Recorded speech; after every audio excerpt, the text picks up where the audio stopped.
Tuhan karena kasihnya kita bisa berkumpul di kelas ini untuk merayakan tahun baruan di keluarga kita, keluarga kelas 10-6. Saya perwakilan dari laki-laki mengucapkan selamat tahun baru untuk teman-teman dan Miss.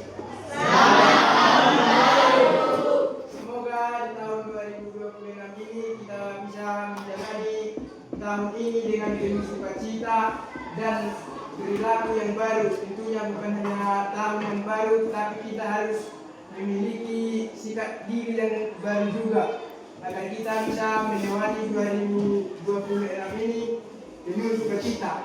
Kami juga Miss minta maaf kepada Miss jika kami selama ini melakukan kesalahan baik dari perkataan, perilaku maupun kegiatan kami. Kami minta maaf kepada Miss yang sebesar-besarnya.